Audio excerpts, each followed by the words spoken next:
साथियों नमस्कार। आज आपको एक शीर्षक है एक और तथागत, उसी विषय पे आपको कुछ कहना चाहते हैं। तथागत बुद्ध के सामाजिक दर्शन के कारण भारत में नंद और मौर्य वंश का साम्राज्य की स्थापना हुई। बौद्ध दर्शन के कारण ही भारत विशाल राष्ट्र बना। धर्म और संस्कृति सत्ता की सीढ़ी होती है। मौर्यकालीन शासक सम्राट अशोक ने जब बौद्ध धर्म को राजाश्रय धर्म घोषित किया तो भारत की सीमाएं वर्तमान में श्रीलंका, पाकिस्तान, अफगानिस्तान, बांग्लादेश तथा नेपाल तक थी। बौद्ध धर्म की श्रमण संस्कृति के कारण मौर्य साम्राज्य का केवल विस्तार ही नहीं हुआ,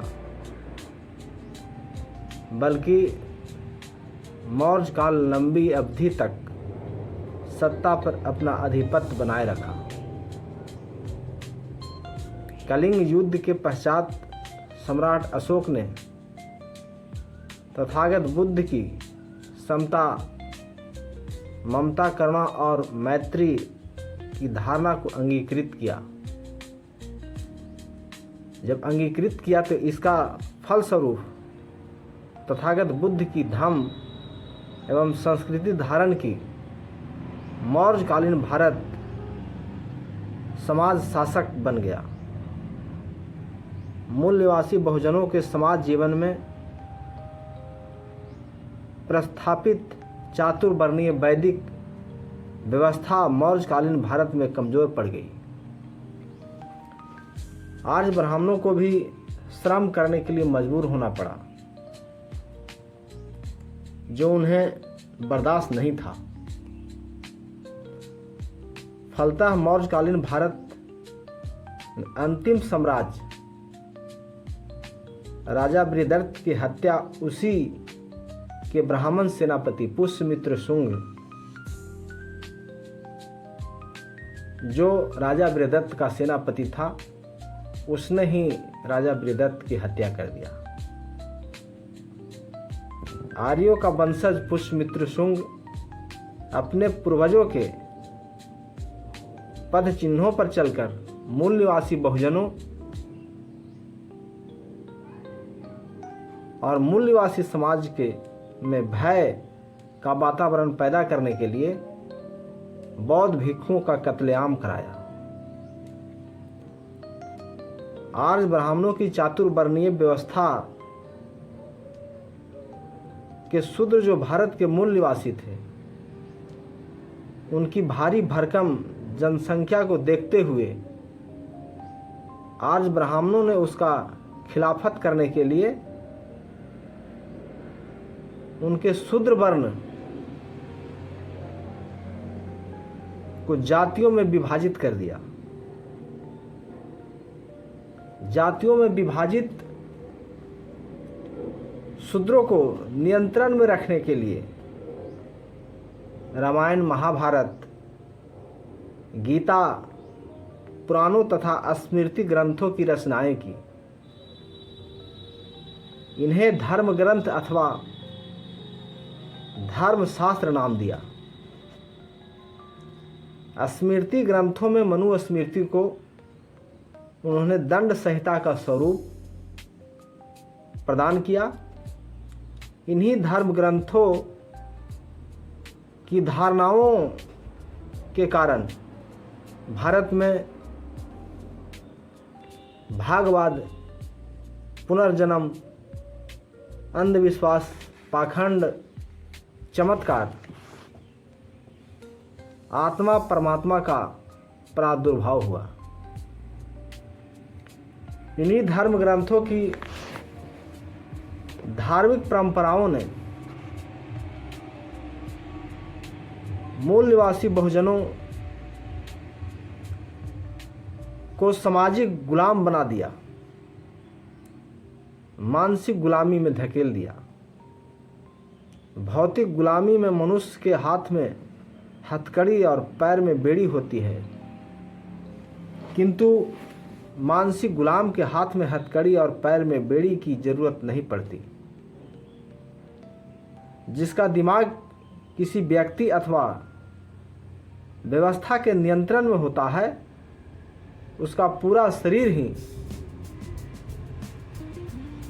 उसके नियंत्रण में होता है।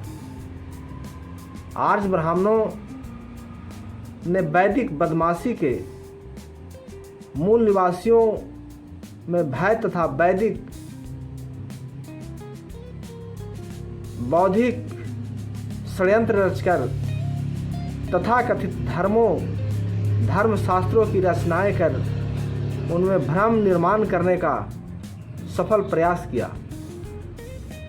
बौद्धकालीन भारत ब्राह्मण भारत में तब्दील हो गया। मानसिक गुलामी के कारण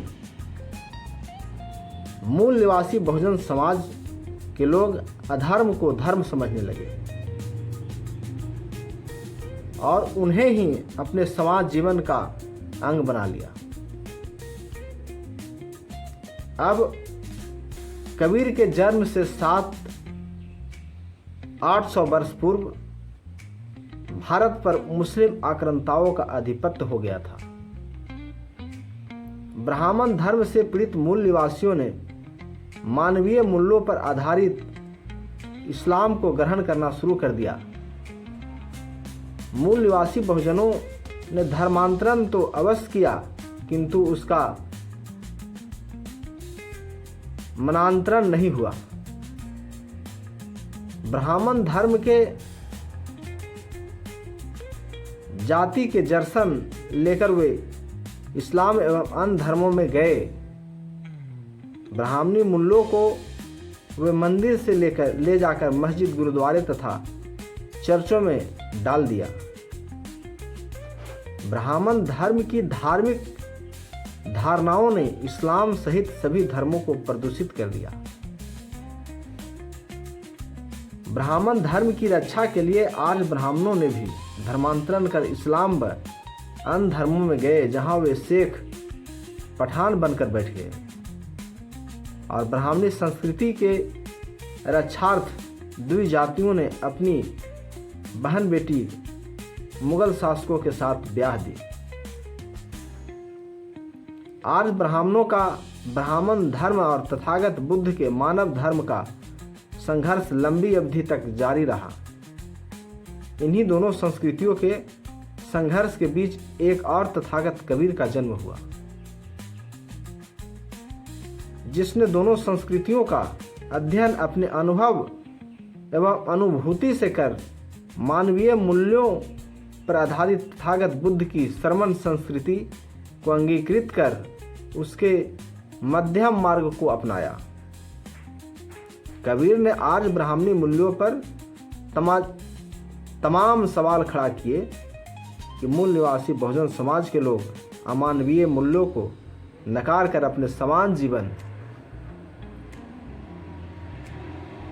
में मानवीय मूल्यों को अपनाए। इसलिए उन्होंने ब्राह्मण धर्म एवं इस्लाम धर्म द्वारा प्रतिपादित उन सभी मूल्यों पर प्रहार किया जो समता, स्वतंत्रता, बंधुत्व एवं न्याय के खिलाफ थे। तथागत बुद्ध का पंचशील ही कबीर का मध्यम मार्ग है। तो साथियों, शुक्रिया, धन्यवाद। आपके बीच में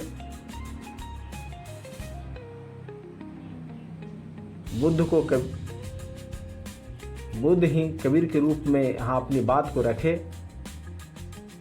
बुद्ध और कबीर के बात दोनों मिलते जुलते हैं, समता, स्वतंत्रता, बंधुता और न्याय के आधार पर। इसलिए ये दो मत नहीं है कि तथागत बुद्ध के बाद उनके आंदोलन को किसी ने आगे बढ़ाया तो कबीर साहब है। उम्मीद है आपको ये अच्छा लगेगा। अच्छा लगे तो हमारे वीडियो को लाइक करिए, हमारे चैनल को सब्सक्राइब करिए कमेंट करिए और शेयर करिए। शुक्रिया। जय संविधान, जय भारत।